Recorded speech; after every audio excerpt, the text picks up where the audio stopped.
40절까지 납세에 관한 논쟁과 부활에 대한 논쟁에 대해서 함께 말씀을 나누겠습니다.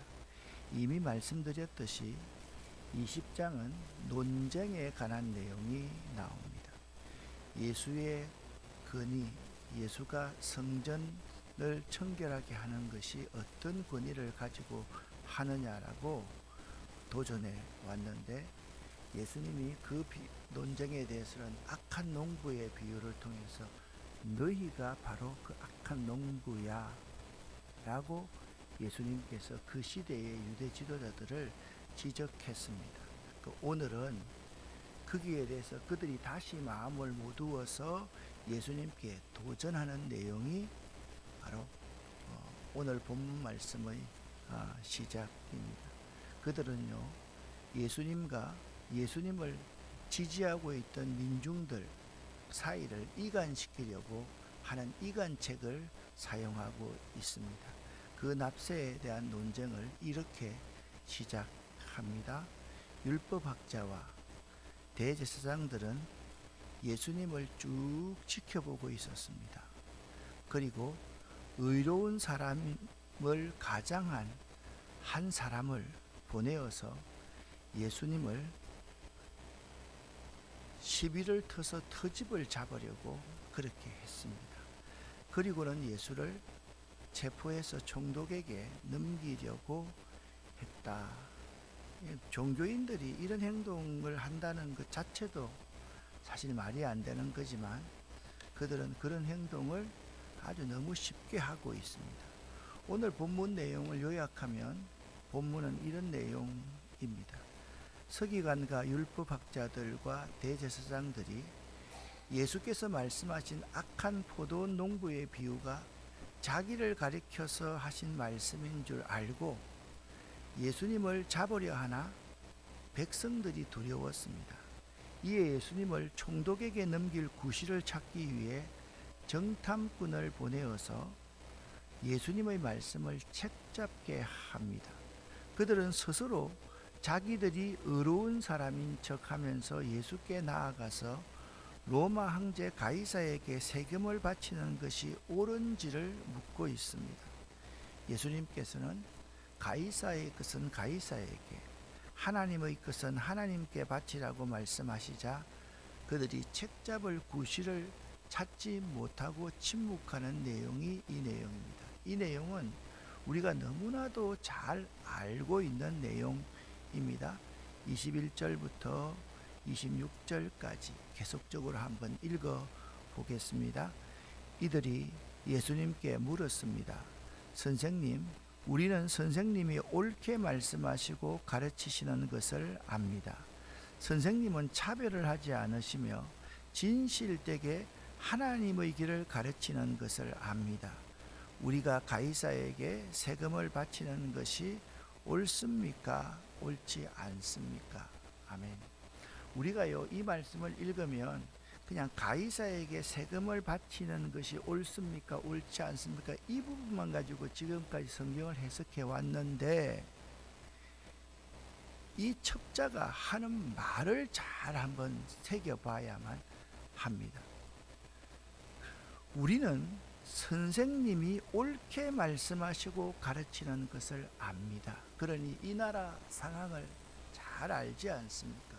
우리가 지금 로마의 폭정으로 살아가고 있는 사람인데, 가이사 황제에게 세금을 바쳐야 됩니까? 바치지 말아야 됩니까? 이 말은 뭐냐 하면, 당신은 FM이고 당신은 말씀대로 살아가는 사람인 줄 알고 있는데 로마에게 세금을 바치라라고 하면 민족적인 반역자로 낙인이 찍힐 것이고, 바치지 말라고 하면 현행범이 되는 것입니다.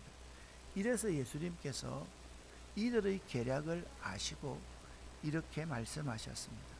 데나리온 동전 하나를 가져오너라. 이 돈에 가이사의 얼굴이 적혀 있지 않느냐. 예수님께서 가이사의 것은 가이사에게, 하나님의 것은 하나님께 바치라 라고 말씀하셨습니다. 함께 26절을 읽겠습니다. 그들은 사람들 앞에서 예수님의 말씀을 터짓잡을 수 없었습니다.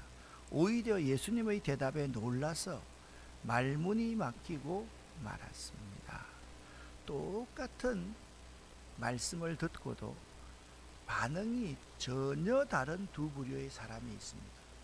자, 어제 함께 말씀을 나누었던 16절의 사람들입니다. 이 사람들은 예수님의 말씀을 듣고서 포도원의 주인이 돌아와서 그 악한 농부들을 다 심판하지 않겠느냐, 죽이지 않겠느냐라고 말을 할 때 사람들의 마음은 아직까지 좀 보들보들해서 이렇게 말합니다. 그런 일이 제발 일어나지 않았으면 좋겠습니다 라고 이야기합니다. 그런데요, 오늘 19절에 율법학자들과 대제사장들은 예수께서 이 비유를 자기를 빗대어 하시는 말씀인 줄 알고 예수님을 죽이려고 체포하려고 하고 사람들을 두려워하고 예수님 스스로에게 지금 첩자까지 보낸 것입니다. 예수님께서 그들에게 회개하라고 주신 말씀이 악한 농부의 비유입니다. 그런데 그들은 회개하라고 주신 말씀을 트집 잡아서 예수를 죽이려 하고 마침내 그들 스스로가 재앙을 받는 사람들이 되고야 합니다. 사랑하는 여러분, 하나님의 말씀을 받을 때 여러분은 어떠한 태도를 취하십니까? 말씀을 들을 때에 그 말씀이 나를 지적하는 말씀이라고 여겨질 때가 종종 있습니다. 꼭 목사님이 나 한 사람을 꼭 집어서 하는 말씀 같아라고 여겨질 때가 있다라는 겁니다. 그때 그 말씀에 따라 내가 변화되려고 한다면 은혜를 받게 되는 것이지만 그 말씀이 나를 공격한다, 나를 친다 라고 해서 설교자에게 미움과 분노의 마음을 갖게 된다면 유대의 지도자들처럼 하나님께 버림을 받게 되는 것입니다. 단 여기서 전제가 있습니다. 무조건 설교자를 긍정하라는 말이 결코 아닙니다. 설교자는 절대로 표적 설교를 해서는 안 됩니다. 그것은 너무 잘못됐습니다. 한국교회 목회자들 가운데 강단에 올라와서 사사로운 마음을 가지고 자기 마음에 안 드는 사람들을 치는 설교를 하는 사람이 솔직히 대단히 많습니다. 교회에서 일어난 일을 가지고 설교 자료로 삼고 그 문제를 자신이 해결하려고 합니다. 여러분, 문제의 해결은요, 절대로 인간이 할 수가 없습니다. 사람들이요, 마음이 꼬여 있는데 설교자의 말씀을 듣습니까? 안 듣습니다. 그럴 때 다윗처럼 하나님께 묻고 또 묻고 또 물을 수 있어야만 합니다. 진실하게 준비된 하나님의 말씀을 듣다가 마음에 찔리면 회개할 생각을 해야만 합니다. 말씀을 전한 설교자를 공격해서는 안 됩니다. 진실하게 준비한 설교, 본문에 입각한 설교, 그 시간에 꼭 나에게 하는 말씀을 전하면 그것은 회개의 기회로 삼아야만 됩니다.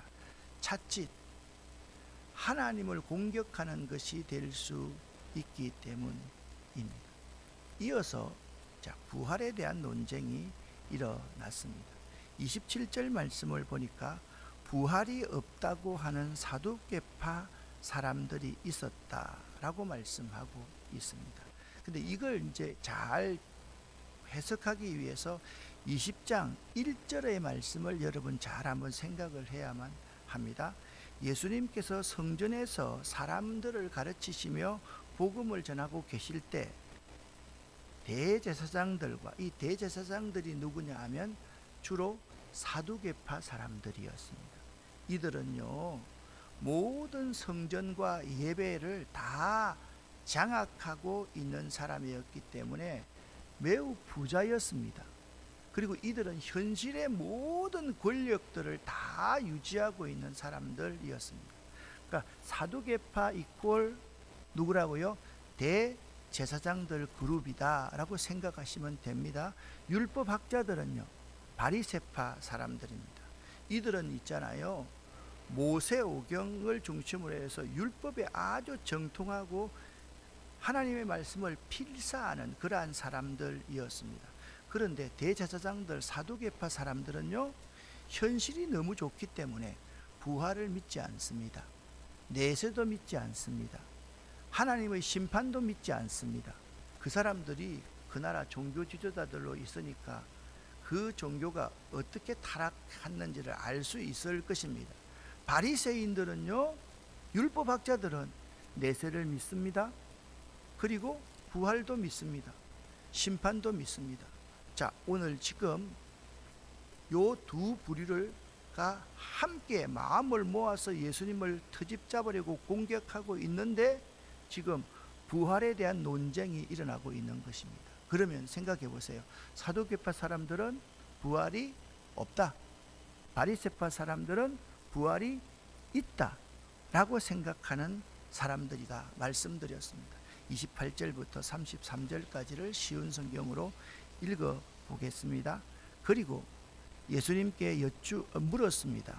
선생님, 모세는 형이 자식이 없이 아내를 두고 죽으면 동생이 형수와 결혼하고 형을 위해서 자식을 낳아야 한다고 해서 그만 7명의 형제가 있는데 다 형이 죽자 동생이 자꾸 형수랑 아기를 낳기 위해서 잠자리를 취했습니다. 고약한 질문이죠. 이런 일들이 역사에 한번 일어날까 말까 하는 그런 일입니다. 그런데 그들은 예수를 터집 잡기 위해서, 그러면 부활 때는 7명의 아내와 잠을 잤던 7 형제들의 아내는 누구입니까? 라고 물었습니다. 참 고약한 질문이죠. 저 같으면 이런 질문을 하면 지 화가 났겠는데 예수님은 참 마음도 좋으십니다. 계속해서 읽겠습니다. 예수님께서 그들에게 말씀하셨습니다. 이 세대의 아들들은 장가가고 시집간다. 그러나 죽었다가 다시 부활하여 하늘나라에서 살 자격이 인정된 사람은 장가도 가지 않고 시집도 가지 않는다. 그들은 천사들과 같아서 다시 죽을 수도 없다. 그들은 부활의 아들들이므로 하나님의 자녀들이다.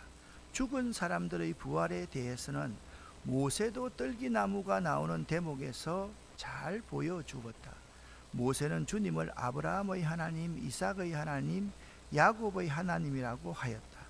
하나님은 죽은 사람들의 하나님이 아니라 살아있는 사람들의 하나님이시다. 이들 모두는 하나님에 대하여 살아있다. 율법학자들 몇 사람이 대답했습니다. 선생님, 옳은 말씀을 하셨습니다.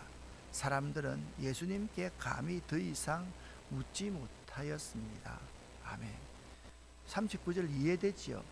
부활이 없다는 사두개파 사람들이 희한한 문제를 가지고 부활에 대해서 물으니까 율법학자들, 바리새인들이 선생님의 말씀이 옳습니다 하고 이간질시키는 자기들 스스로가 나누어지고 있는 모습을 볼 수가 있습니다. 오늘은요, 사두개인들에 대해서 집중적으로 한번 살펴보려고 합니다. 사두개인들, 이 사람들은 유대인들이 바벨론 포로에서 귀환하여서 예루살렘에 돌아와 성전을 재건했을 때부터 온 이스라엘 백성들을 위하여 제사장으로 섬겨왔던 사람들입니다. 이들은 제사장 사독의 후손들로서 오랜 세월 제사장 일을 독점하면서 예루살렘 성전의 중심 세력이 되었으며 사내들인 공회를 장악하는 권력자들이었습니다. 그들은 유대 전체 사회의 구성원 가운데 극소수였지만 그들이 1% 정도의 대단한 부자들이었습니다. 여러분, 예나 지금이나 목회를 하는 사람들이 돈이 많이 있으면 목회할 수 있을까요? 어떻게 생각하십니까? 제가 돈이 많다, 제가 돈이 한 1,000억 있다, 목회할까요? 목회 안 합니다. 그러니까 그들은 어떻게 1,000억을 잘 굴릴까 그 생각만 할 겁니다. 이 아이러니컬하게도 유대 종교 지도자 중 가장 높은 위치에 있는 사람들이었고 제사장이 이들이었는데 이들이 부활도 없다, 내세도 없다, 심판도 없다, 오늘에 만족하자, 오늘이 최고다, 현실에 돈이 있어야 살아, 현실에 권세가 있어야 살아. 이 사람이요, 세상에 권세 있는 사람이 아니라 종교 지도자들이 이러한 행동을 하고 행세를 하고 있었다라는 겁니다. 오늘날도 마찬가지일 수가 있습니다. 교회 일꾼이라고 하면서 현실을 너무 사랑하여 내세를 믿지 않는 신자들이 참 많습니다. 여러분 이해됩니까? 여러분 가운데 혹시나 내세에 대해서 그렇게 큰 관심이 없는 사람이 많지 않습니까? 조그만 무슨 아픈 것만 생겨도 죄송합니다. 아픈 사람들에게 죄송합니다. 진짜 호들갑을 떨면서 하나님이 없다라고 그렇게 말을 하는 사람들이 제가 볼 때 너무너무 많더라는 겁니다. 어떻습니까, 여러분? 조금만 실패하면 이들이 신앙인의 다수라고 한다면 그 종교가 생명력이 있을까요? 이들이 그 신앙인을 대표하는 사람 대표자라고 한다면 그 종교가 생명력이 있을까요? 유대교는 이미 생명력을 다 잃어버린 것입니다. 이들이 돈 맛을 알고요, 부조리의 맛을 알고요. 돈 맛을 알라 그러면 로마 권력과 결탁해야 되는 거거든요. 로마 권력과 손잡지 않으면 이들 스스로의 권력을 부를 유지할 수가 없었거든요. 항상 이들은요, 로마 권력자들을 초청하고 자기가 권력자들이 가면 거기 가서 밥 먹고 하면서 호화로운 생활을 하고 있었던 사람입니다. 말씀드렸듯이 그들은 내세도 부활도 죽음 후의 심판도 믿지 않았습니다. 천사나 영혼의 존재도 부정했고 가장 중요한 것들입니다. 이게 사두개인에 대해서 여러분 잘 알아야 되는데, 하나님이 세상사에 간섭하지 않는 방관자라고 생각했다는 거예요. 이건 여러분 처음 아셨죠? 사두개인 대제사장 정도가 되면 하나님이 세상사의 방관자이다, 이건 말도 안 되는 건데 이들은 잘 포장해서 하나님 파리를 하면서 살았던 사람인 것입니다. 또한 그들은 오직 모세 오경만 믿었습니다. 왜 이들이 이렇게 망가졌을까요? 왜 자기 백성 유대인을 하나님의 말씀으로 인도해야 될 사두개인이 성경의 가르침을 거부하고 불신하고 하나님 말씀 자체도 선별하여 받아들일까요? 그러니까 모세 오경 중에서도요, 자, 오늘 예수님께서 누구를 인용하고 있습니까? 모세가 했던 말을 인용하고 있습니다. 떨기나무에서 하나님을 만났을 때 모세가 하는 말이 아브라함의 하나님, 이삭의 하나님, 야곱의 하나님이라고 말하지 않았느냐? 죽은 그들의 조상을 모세가 언급하고 있느냐? 아니지. 아브라함의 신앙이 모세에게 살아있고, 이삭의 신앙이 모세에게 살아있고, 야곱의 신앙이 모세에게 살아있지 않느냐? 너희들은 모세 오경을 믿는다고 하면서 그것도 믿지 않는 사람들이구나. 그 이유가 무엇일까요? 한마디로 말하면 그들이 현실과 타협했기 때문입니다. 여러분, 그리스도인들이, 종교 지도자들이 현실과 타협하기 시작하면 반드시 타락하게 되어 있습니다. 그래서 여러분 이걸 알아야 돼요. 신앙은 보수적으로, 행동은 진취적으로 할 수 있어야 됩니다. 따라 합시다. 믿음은 보수적으로, 행동은 진취적으로, 가슴은 뜨겁고 머리는 차가워라. 우리는 이걸요 명심해야 됩니다. 항상 신앙과 신학, 이 두 가지가 잘 조화되어서 나갈 수 있어야지. 현실과 타협하기 시작하면, 아니 그래도 교회 직분자가 되려면 돈이 좀 있어야 되지. 진짜 타락한 교회 교인들의 모습, 목회자들의 모습입니다.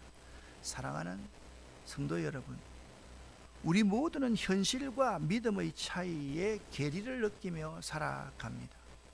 사랑하는 여러분, 하나님이 살아계심을 믿습니까? 하면 우리 모두가 다 아멘, 아멘 합니다. 그런데 다른 질문을 던집니다. 정말 여러분은 믿는 사람처럼 살아가고 있습니까? 라고 물으면 머뭇거리고 대답 못하고 침묵하는 이유가 무엇일까요? 다시 한번 설명합니다. 하나님이 살아계심을 믿습니까? 하면 아멘. 정말 여러분이 당신이 믿는 사람처럼 살고 있습니까? 하면 아닌데요. 그때는 말합니다. 모든 사람이 다 죄인이지 않습니까? 그런 말씀 하지 마세요. 정말 믿는 우리들이 믿는 사람처럼 살아가고 있느냐의 대답에 예, 그렇게 하려고 최선을 다해서 노력하고 있습니다.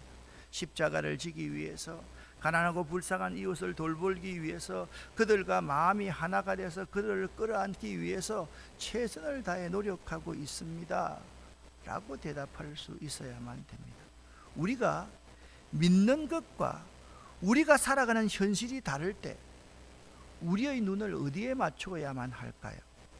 우리의 믿음을 두는 곳, 그것이 바로 이 진리의 말씀, 하나님의 약속의 말씀에 두어야 하지 않을까요? 여러분 생각해보세요. 변하지 않는 진리에 마음을 두시겠습니까? 항상 변화하는 현실에 마음을 두시겠습니까? 변화하지 않는 진리, 변화하지 않는 하나님, 그 하나님과 하나님 말씀과 그 약속의 말씀에 믿음을 두고 그것을 따라갈 때 우리의 눈이 세상이 아니라 하나님께 초점을 맞추어지지, 항상 변화하는 현실을 따라서 살면 그 변화하는 현실에 따라서 우리의 믿음이 다 바뀌어야 되잖아요. 그 모습이 누구 모습이냐? 사두개인들의 모습이었다라고 말씀하고 있는 것입니다. 우리들의 믿음과 현실의 차이를 극복하는 바른 방식은 이것입니다. 하나님과 그 하나님의 말씀을 믿는 믿음으로 현실을 바라보고, 믿음으로 현실을 극복하며 믿음으로 현실을 대항하여 싸워야만 하는 것입니다. 할렐루야. 이것이 매우 중요합니다. 그런데 많은 사람들이 믿음이라고 하면 자기가 느끼는 것이 믿음이라고 생각합니다. 이론은 맞습니다. 이 변하지 않는 하나님의 말씀, 이 진리, 예수 그리스도에 초점을 맞추고 살아야 된다라고 말을 하면서 내가 생각하는 믿음이 나의 이론, 나의 생각, 나의 가치, 그것이라고 생각할 때가 참 많습니다. 여러분과 저도 마찬가지입니다. 현실과 타협할 경우 우리들의 모습이 사두개인의 모습과 하나도 다를 바가 없습니다. 저는 우리 교회 교인들 가운데서 이런 사람이 저 앞에서 없었으면 참 좋겠습니다. 어느 지역 출신인가, 어느 대학 출신인가, 저분은 어느 대학 나왔어, 저 집 아들은 어떤 사람이야, 그런 말을 안 하는 교회가 되었으면 참 좋겠다. 저분은 돈이 많아, 저분은 옛날에 무엇을 했어. 여러분, 목회자가 그분에 대해서 이제 이해를 시키기 위해서 저분은 저런데 저럼에도 불구하고 이렇게 잘 섬기는 삶을 삽니다 라고 설명하기 위해서 그걸 하는 것은 괜찮아요. 그런데 그것 자체를 자랑하기 시작하면 안 됩니다.